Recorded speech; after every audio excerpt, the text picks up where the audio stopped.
అంబరే.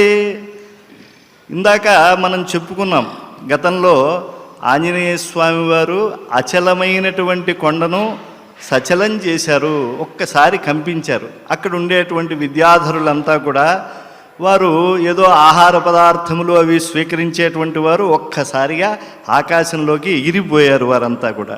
ఆ విద్యాధరులకు నిర్మలమైనటువంటి ఆకాశంలో నిలిచి అప్పటికే అక్కడ జరిగేటువంటి ఆంజనేయ స్వామి వారి యొక్క ఉద్యమాన్ని వారు వీక్షిస్తూ ఉన్నారు. సిద్ధులు, చారణులు వీళ్ళందరూ కూడా అక్కడ ఉండేటువంటి పవిత్రమైనటువంటి మనస్సు కలిగినటువంటి ఆత్మసాక్షాత్కారాన్ని పొందినటువంటి ఋషులు పలికినటువంటి మాటలు వారికి వినపడ్డాయి. ఇక్కడ చాలా విశేషణాన్ని మనకి మహర్షి వాల్మీకి చెప్పారు. భావితాత్మనాం అన్నారు. పరమాత్మని వారు ఆత్మలో ఎంతగానో భావిస్తారు. యథాదర్శే తథాత్మని అంటారు. మనం అద్దంలో ఎలా అయితే మనం ముఖాన్ని చూసుకుంటామో వాళ్ళు పరమాత్మను అలా దర్శించేటువంటి వారు. అలాంటి పవిత్రమైనటువంటి మహర్షులు ఈ యొక్క సిద్ధ చారణ గణాలతో ఉండేటువంటి వాళ్ళు ఈ విద్యాధరులకు కూడా వినపడేట్లుగా ఆకాశంలో హనుమంతుడి గురించి ఏం చెప్పారో మనం శ్రద్ధగా విందాం. ఇప్పుడు ఈ వర్తమాన శ్లోకాన్ని 2 సార్లు పారాయణం చేసుకుందాం. శుశ్రూశ్చ తదా శబ్దం ఋషీణాం భావితాత్మనాం చారణానాం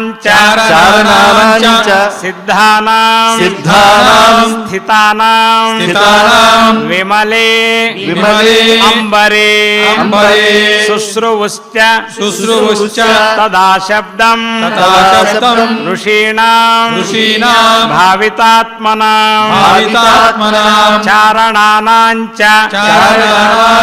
సిద్ధానాం స్థితానాం విమలే అంబరే. ఆ మహర్షులు ఏం మాట్లాడారో ఆ వ్యాఖ్యానం విందాం. ఏష పర్వత సంకాశో హనుమాన్ మారుతాత్మజః తితీర్షతి మహావేగ సముద్రం మకరాలయం. ఆంజనేయ స్వామి వారు పర్వతంతో సమానమైనటువంటి కాయాన్ని కలిగి ఉన్నారు. ఆయన మహావేగవంతుడు, పైగా వాయుపుత్రుడు. ఈ హనుమ మకరాలకు నివాసమైనటువంటి సముద్రాన్ని దాటుతూ ఉన్నాడు అని చెప్పి మహర్షులు అంటూ ఉన్నారు. ఇక్కడ ఆంజనేయ స్వామి వారి యొక్క శరీరాన్ని పర్వతంతో పోల్చారు. ఎప్పుడూ కూడా ఆంజనేయమతి పాటలాననం కాంచనాద్రి కమనీయ విగ్రహం. ఎప్పుడూ కూడా ఆయన ఒక బంగారు కొండలా ఉంటారు. ఆయన ఎప్పుడూ కూడా ఆ సహజమైనటువంటి విశేషణాన్ని వినియోగించారు. ఆయన మహావేగవంతుడు. ఆయన స్వభావము చేతనే అలా కలిగినటువంటి వాడు, పైగా రక్తనిష్టంగా కూడా కలిగినటువంటి వాడు. ఎందుకంటే ఆయన వాయుదేవుని యొక్క అనుగ్రహం వల్ల పుట్టినటువంటి వాడు. ఇప్పుడు ఆయన దేనిని దాటుతూ ఉన్నాడు, ఇది శ్రద్ధగా మనం పట్టుకోవాలి. మకరాలయం మామూలుగా ఉండేటువంటిది కాదు. ఆ సముద్రం ఏదో మనం 100 యోజనములు సముద్రాన్ని హనుమద్ లంఘిస్తూ ఉన్నాడంటే అక్కడ మకరములు ఉన్నాయి. చాలా ప్రమాదకరమైనటువంటి జల జంతువులతో కూడి ఉన్నది ఆ సముద్రము. దాన్ని దాటడానికి హనుమ సాహసిస్తూ ఉన్నాడు. అంతేకాకుండా ఆయన యొక్క కార్యములో ఉండేటువంటి గొప్పతనాన్ని కూడా మకరాలయం అనేటువంటి విశేషణంతో వాల్మీకి చెప్తున్నారు. ఎందుకంటే సాగరం అని చెప్పవచ్చు, సముద్రం అని చెప్పచ్చు, ఉదధి అని చెప్పవచ్చు. ఏదైనా కూడా గభీరమైనటువంటి అనంతమైన జలరాశికి అవి సంకేతాలే. కానీ మకరాలయం అనే విశేషణాన్ని వాడటంలో ఉండేటువంటి ఔచిత్యాన్ని ఒక్క మాటలో చెప్పుకుందాం. ఒకప్పుడు మహావిష్ణువు గజేంద్ర మోక్షణం చేశారు. అప్పుడు సుదర్శనాన్ని విడిచారు. ఆ సుదర్శనుడు వెళ్ళి అక్కడ ఉండేటువంటి మకర జాతికే, ప్రధానమైన గజేంద్రుడిని పట్టుకున్న మకరాన్ని సంహరించడమే కాకుండా ఆ జాతికే భయాన్ని పుట్టించాడు. అప్పుడు మకరం ఒకటి రవిజొచ్చెను, మకరము మరి ఒకటి ధనదు మాటున దాగెన్, మకరాలయమున తిరిగెడు మకరంబులు ఆది కూర్మ మరువున జొచ్చెన్. సూర్యుడిని మకరాంకుడు అంటారు. ఎందుకయ్యాడు ఆయన మకరాంకుడు అంటే, ఇక్కడ ఉండేటువంటి సుదర్శనుడికి భయపడి ఎగిరినటువంటి మకరం ఒకటి వెళ్ళి సూర్యుడిలో చేరింది.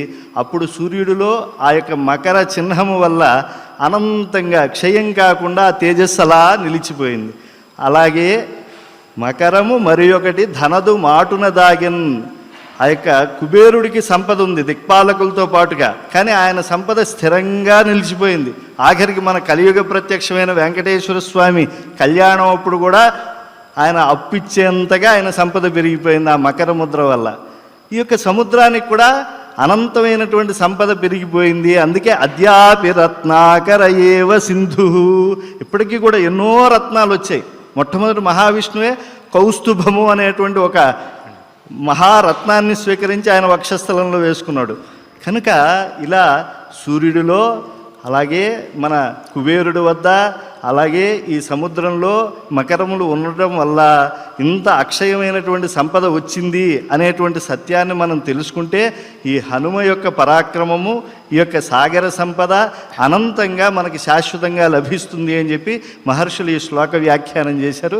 అంత పవిత్ర శ్లోకాన్ని పవిత్రమైనటువంటి నిత్యము వేదాన్ని బోధించేటువంటి ఆచార్య కుప్ప శివసుబ్రహ్మణ్య అవధాని గారి ముఖతః 2 సార్లు మనం పారాయణం చేసుకున్నాం.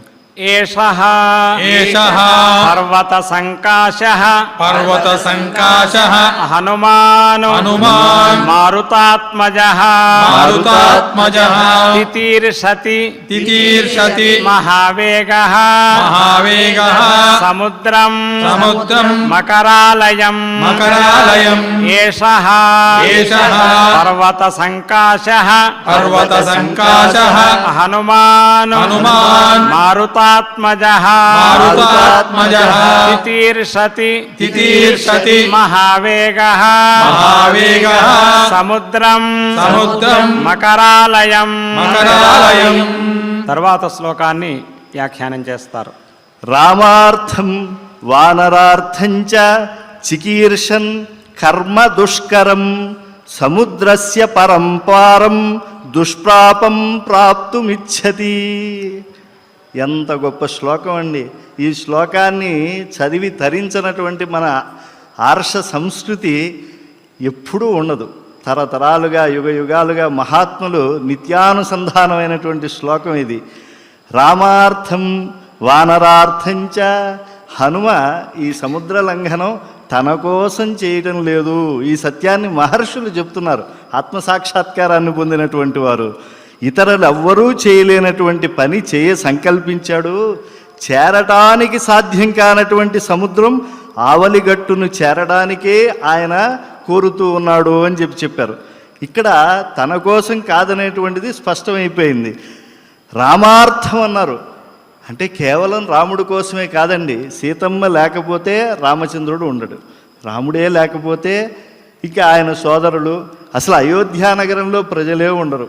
కనుక కేవలం రాముడి కోసమే కాదు, సమస్త రామమయమైనటువంటి ఆశ్రిత వర్గానికి కూడా క్షేమం కలగటానికి మన హనుమన్న బయలుదేరుతూ ఉన్నాడు. అలాగే వానరార్థంచ, ప్రధానంగా మనకు కనిపించేటువంటి అర్థం ఏమిటంటే సుగ్రీవుడు అన్ని దిక్కులకి పంపించాడు. అందులో ఈ దక్షిణ దిక్కుకు వెళ్ళినటువంటి వాళ్ళు ఇంకా వెనక్కి రాలేదు. ఎందుకంటే వీళ్ళు గుహలో 1 మాసం కాలం బంధింపబడ్డారు. అందువల్ల సుగ్రీవాజ్ఞకు వాళ్ళు భయపడిపోతూ ఉన్నారు. కాబట్టి వాళ్ళ యొక్క భయాన్ని తొలగించడానికి హనుమ వెడుతున్నాడు అనేటువంటిది ఒకటి. అలాగే కాదు, అసలు సమస్త వానర జాతికి కూడా ఇంకా ఎప్పటికీ కూడా ఒక గొప్పతనం చేకూరాలి. అసలు వానరుణ్ణి చూడంగానే ఆంజనేయ స్వామిని మేము చూసాం అనే భావంతో ఇప్పుడు నమస్కారం పెట్టుకుంటున్నాం కదా మనం అందరం కూడా. ఏదైనా ఒక అరటిపళ్ళ తోట పండింది, ముందుగా ఒక కోతి వచ్చి ఆ యొక్క ఫలాన్ని తీసుకువెళ్ళిపోయింది, హనుమే ఆ రూపంలో వచ్చాడు అన్నట్టుగా చేసేసారు ఆనాడు ఆంజనేయ స్వామి వారు. అందుకే సజాతో ఏన జాతేన ఏన వంశస్సమున్నతి.